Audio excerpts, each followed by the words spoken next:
Belly fat can be a tough battle to win, but what if the secret to losing it isn't what you've been told? By diving into the latest research by the top scientists, all the way down to the bro science, I'm sharing 5 proven, easy to follow strategies that can finally help you shed the stubborn body fat that you always wanted to shed. It's no gimmicks, there's no fad diets, it's just simple, easy, effective strategies that work. Whether you're struggling with stubborn body fat around your belly, or you just want to avoid regaining the weight that you lost previously, this video is going to give you the tools you need to start that journey. And it's going to provide you long-lasting results, without a doubt. Sounds like it's too good to be true. It's probably not. You're probably just misinformed. And if you're a beginner and you just started working out, I'm going to break this down into the most simplest, effective, and efficient possible way I can. So imagine this. Imagine you have a savings account, right?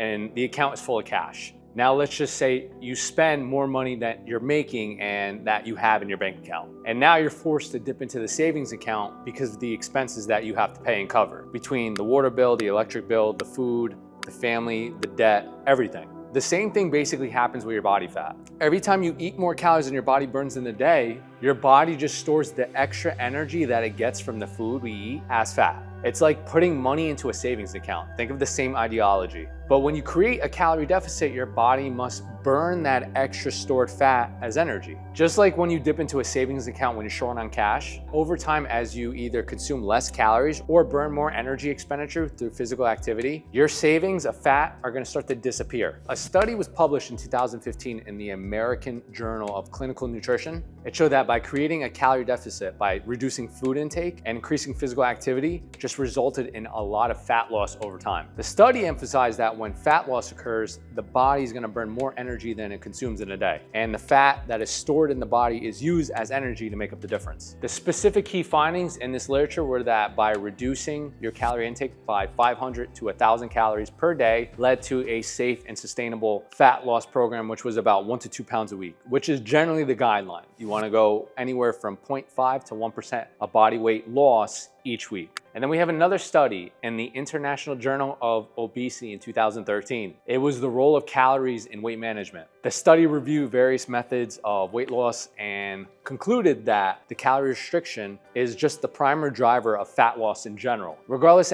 of any specific diet program or workout program, it doesn't matter. Whether through reducing food intake, increasing physical activity, or a combination of both, the study found that just maintaining a calorie deficit is really just the key to losing body fat. So how do we implement this? We start by tracking your calories. You don't have to track your calories, but to understand how much calories you're intaking per day is important to make it sustainable for you and just to give you an overall picture of how much you're eating. A safe start is to reduce your calorie intake anywhere from 10 to 25% off your maintenance. So let's say 2,500 calories is your maintenance per day, just so you keep the same amount of weight on your body. You want to reduce your calorie intake anywhere from 10 to 25% off of 2,500, which means you're going to reduce your food intake anywhere from 250 calories all the way up to 625 calories per day to be on that safe side. And that's just each week to maintain a safe and sustainable approach to losing body fat while maintaining muscle mass. Next step, we are going to prioritize protein in the diet. What is it? Protein is an essential nutrient for fat loss because it's going to help preserve the muscle mass we have during those weight loss dieting periods. It's going to prevent the so-called skinny fat look you've probably always heard of.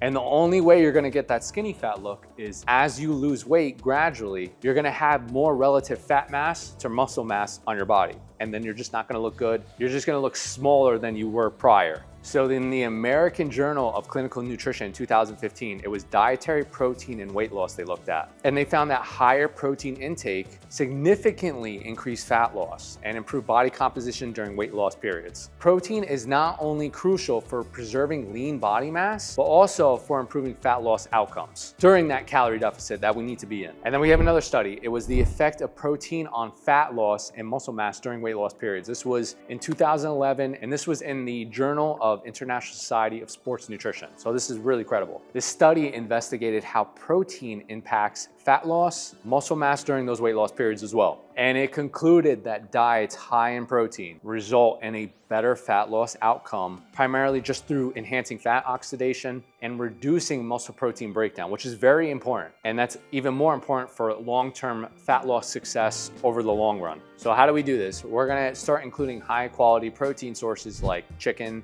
turkey, fish, lean beef, eggs, legumes at every single meal you consume, anywhere from 3 to 6 meals per day. It's gonna help you support muscle preservation, it's gonna help curb your hunger, and it's just gonna promote fat loss as you diet down. It's just gonna keep you more satiated for longer. The most important goal about hitting your protein intake is we wanna hit anywhere from 0.7 grams to 1 gram per pound of body weight each week. So if you're a 200-pound male, 200-pound woman, doesn't matter, you wanna aim anywhere from 170 grams of protein per day all the way up to 200 grams of protein per day, so you know you're preserving as much muscle as you can as possible. Sometimes I like to aim on the higher end and go all the way up to 1.2 grams per pound, but it really just depends on you and your preference. So the protein is gonna help specifically by helping you with the building blocks that you need for muscle repair and growth during those resistance training workouts and while dieting. And by preserving the muscle mass, you're gonna avoid the skinny fat look that you don't want, that I don't want, that nobody wants.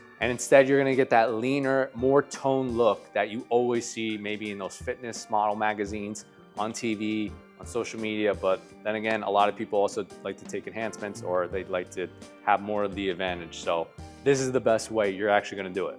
All right guys, next most important step. This is very, very important. We're gonna focus mostly on whole nutrient-dense foods. Whole nutrient-dense foods are minimally processed foods. So your basic whole foods that are packed with the vitamins, the minerals, the fiber, antioxidants that are just gonna support overall health and metabolism. So fruits, veggies, lean meats, whole grains, rice, potatoes, healthy fats, olive oil, avocados. 80 to 90% of your diet should be based around whole nutrient-dense foods, if not 100%, depending on how sustainable it is for you. Why? Because you're gonna get better satiety out of it. Higher fiber foods are gonna help satiate you, keep you fuller for longer on your diet. It's gonna help you reduce the cravings and help you aid during your fat loss period. The high fiber whole foods are also gonna help promote regular digestion and nutrient absorption. So that's gonna help you just feel better overall, internally and externally. They're also more filling whole foods because they have more fiber, more water content. So it's gonna be a lot more filling for you, especially as you keep reducing your calories. You're gonna have to reduce the amount of food intake you eat. But if you eat higher volume foods, the opposite is true. So think of your dinner, if you were to have a regular steak, a heavy steak with some mashed potatoes, because you have to reduce the amount of calories you eat. And let's say that meal costs an average of 1,200 calories for dinner time. So now instead you're gonna have a chicken, rice, and spinach salad combination with a little bit of sugar-free sauce. And that whole entire meal is gonna cost anywhere from 600 to 800 calories. You're still reducing your calories, but you're eating more food volume because of the amount of spinach you're eating. Spinach is very low calorie dense because spinach is a high volume food.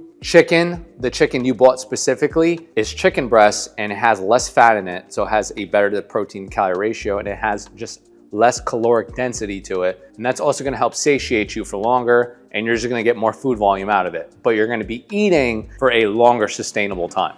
The most important part about diets is the sustainability to it. So if you can eat majority of your foods, 80 to 90%. All right, so how do we do this? We're gonna fill majority of our diets with fruits, vegetables, whole grains, lean meats, healthy fats, as I said prior, avocados, olive oil, fruits. Blueberries are probably one of the most powerful fruits in existence on this planet as far as fruit goes. One of my favorite sources for protein is probably eggs because they're packed with nutrients. They have choline, lutein. Certain ones have omega-3s for your brain health, for your heart health. And then we're gonna try to minimize added sugars and saturated fats in the diet. But if it's all controlled under a certain amount of isocaloric calories, it's all pretty much the same. But just remember, the less minimally processed foods you have, the better performance you're gonna have in the gym, which is gonna have a bigger overall impact at the end of the day. Last one, we're gonna stay consistent with the cardio. Cardiovascular exercises are gonna include exercises such as running, walking, cycling, and it's gonna help burn more calories and just improve overall health. Regular cardio is gonna help you accelerate the fat loss and it's gonna help you reduce the belly fat over time. So there's two ways you're gonna lose fat. It's either gonna be you reducing your food intake or you increasing your energy expenditure over time. This is why doing cardio or implementing cardio is a perfect way without reducing your food intake throughout the day so you don't starve yourself to death. in a study of the effect of aerobic and resistant exercise on body composition and cardiovascular risk. This was back in 2007. The study involved obese women who were divided into 3 groups. It was aerobic exercise only, resistance training only, a combination of aerobic and resistance exercises. The combined group performed both the cardio and the resistance training program, while the other groups only did one of the 2 types of exercises. And the results were that fat loss, the combination,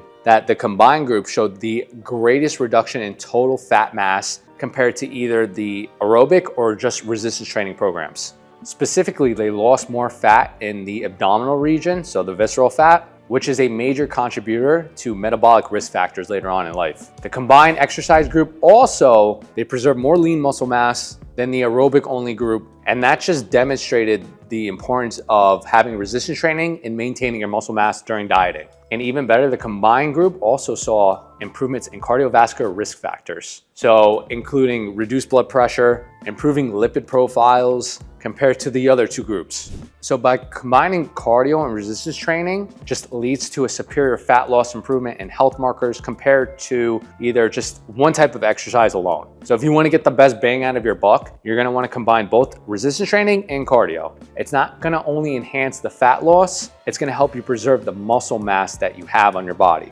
So generally the standard is to aim to anywhere from 150 minutes of moderate intensity exercise, like brisk walking or cycling, or 75 minutes of high intensity exercise per week. The way I'll implement this, I think one of the best ways to implement this is if you're gonna do cardio, do it after your resistance training program on a separate day or a few hours apart so it doesn't get in the way of your resistance training program, and putting forth your full effort into lifting weights. And I think just putting the least amount of stress on your body while burning calories is probably one of the best ways to do it. So just incline walking, 15 to 30 minutes, start off with that 1 to 2 times a week, and then increase the duration or the amount of times you hit cardio per week. But there's one thing I forgot to tell you guys at the start of this video. If you want a complete breakdown of how to count calories, your protein, where your fats are, your carbohydrate intake are, what simple and easy resistance training and cardio programs might look like, and how to track your fat loss program in the most efficient and effective way possible, it's right up here. I'll see you in the next video.